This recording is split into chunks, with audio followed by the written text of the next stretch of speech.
Hey, Scott from MyGrowthRings.com. Here once again is in my sister's basement.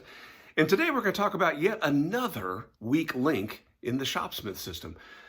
But like the others, this one is by design. This is the Shopsmith coupler. This is designed to connect your headstock to a SPT, a special purpose tool or single purpose tool, such as your jointer, your 12-inch planer, your bandsaw, your belt sander, your jigsaw, your scroll saw, and so on and so on. It's a great idea to be able to take advantage of our variable speed power from our headstock and then to power those accessories through what you might call a PTO or a power takeoff. But there's more to it than just sticking something in between those two that connects them. The original version of this back in the, I don't know, was it late 40s? For sure it was 50s, was made of a combination of rubber and aluminum. And you had a solid hub of aluminum on each end with a couple set screws. And in between you had a section of rubber. And the idea was that if something needed to fail, that rubber section would fail. Well, unfortunately, the rubber failed quite frequently. And then over time, it would dry rot.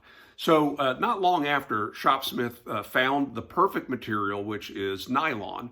Back in those early days, it was promoted as DuPont Zytel, which is a brand of nylon. But today, by the way, I've had this one since October of 1987. It's precious to me. But you can see today it has a slightly different color to it, not quite as transparent, but it's still manufactured from nylon. And why? I mean, what's the point in this? I mean, couldn't you just take a piece of metal and a tube and run some set screws in? Yeah, you certainly could, and it'd be super dangerous. So let's talk about how this thing works and what you need to make it work. First off, you'll notice that there are splines molded into the end of this coupler. There's 1, 2, 3, 4, 5. But if we flip it over, we've got 4 splines and a spring. Now, why are they different? You ask great questions, by the way. On your headstock, you need to have this hub. And this hub, you see, has 4 grooves in it that would align with the end that has the spring. Line that up, give it a poke, and you can see it's going right in to that location. Why is there a spring, and why is the spring facing the way that it faces? You can see right there it says headstock and it says accessory. So think about this. You've hooked your jointer up to your Mark V or whatever version of the Mark you have, and you're in the middle of plowing through some wood when all of a sudden you suddenly realize that it's not working. I hear the machine running, but the jointer's not spinning. What's happened is that spring has pushed the headstock away from the jointer because you forgot to lock the headstock down. Why would they do that? What's the point of that? Well, imagine that there were no spring. What could have happened is as the headstock vibrates away, suddenly this would disconnect from your accessory and you've got this spinning on the end of the spindle, maybe the high-speed spindle again from the jointer. Now you got this being thrown at you, which is not a good price. So it's just sort of a safety thing to not only prevent that from happening, but if you're only engaged in part of the coupler, it's going to damage this in short order. So that's why they are unique on each end. The hubs themselves are also unique. You have a short one that you see is capped off. This is your bottom drive hub. This goes down on the idler shaft. It's the one that you power your jointer, your scroll saw, and if you happen to have one of the early sprayers from Magna, that's powered off of the lower spindle.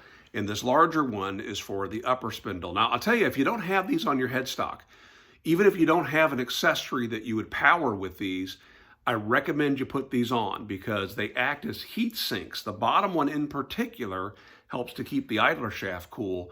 And that's a big bearing that you don't want to have overheating or losing its grease. Then the other hubs, the ones that have the 5 splines in them, are different for each of the tools. Some of them have a 5/8 inch hole and some have a 1/2 inch hole. I'll let you explore the tool that you're trying to power, determine which one you need, but you can purchase those today from Shopsmith. In fact, What prompts my talking today is they currently have a sale going on where you can buy kits. One version is just simply a coupler. Another one gives you the 2 hubs for your headstock. You can get a pair of them and so on, but you got to make sure that you buy the drive hubs that go on your accessory. But Scott, they're so proud of them. Yeah, they are. They're not inexpensive. So are there alternatives? For a while, several of us were playing around with these things that are called jaw couplings. You've seen them. They're metal. They kind of link together, and then in between them, there's a little spider-looking piece of rubber.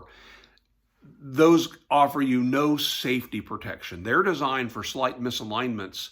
If your headstock and your bandsaw were slightly misaligned, having something like that with a little bit of give in it would help to prevent some damage. But they're really not ideal for what we're doing here, and there's no safety feature built into it. How about 3D printing? Gee, I've seen that people are 3D printing these. Yeah, as a matter of fact, I don't know if you can see this there. That's the end that would go towards the headstock. That's the end that would go towards the accessory. I called my son last night at 10 p.m., and today around noon, when they got home from church, he said, "Hey, do you want this thing you had me print?" Well, yes, I do. This was 3D printed for less than 50 cents in plastic, and I think he said it took about 8 hours of runtime.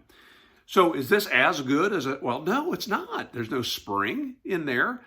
I don't know if this has enough spring to fail when we need it to fail. It may be too strong. It may be too weak. Especially the way these are printed. They're printed with them standing vertically, and then they print layer upon layer upon layer of plastic. So there are automatically shear lines in this that will eventually fail. And will they fail right when I need it? You don't know. And what kind of plastic is this made from? He made this out of PLA. There are other plastics you can use. What's the right plastic? What's the right wall thickness? This actually has an exterior wall, an interior wall, and then kind of a webbing in between. And it's what they call an infill. This one has a 60% infill, so this is partially hollow. The more infill you have, the heavier the part's going to be, the more expensive the part's going to be as far as plastic, and the longer the runtime. What's the appropriate amount of infill to use with each kind of plastic? Still unproven. So I like this idea. It's kind of cool. You have a 3D printer and your coupling breaks and you need to keep working, you print a new one. If you're on your way to Mars and you realize that you don't have a coupling, you can print a new one. Elon Musk will probably need it for his Mark V. So it's got potential. It's a great idea, but I think we need to tread softly. This one maybe goes behind glass, and in case of emergency, we bring this one into action. So should you make one or should you buy one?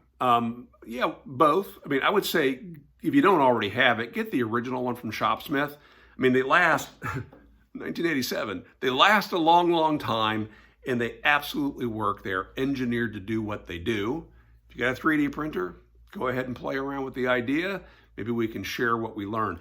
I just ordered a 3D printer, so I'm looking forward to getting it and playing with it and get a lesson from my son. That's not going to be a topic here on this channel, I can assure you. All right, so thanks for watching. Thanks for watching. I'd love to see your questions, comments, and sheep shots, and we'll meet you midweek to address those. Make it a great day.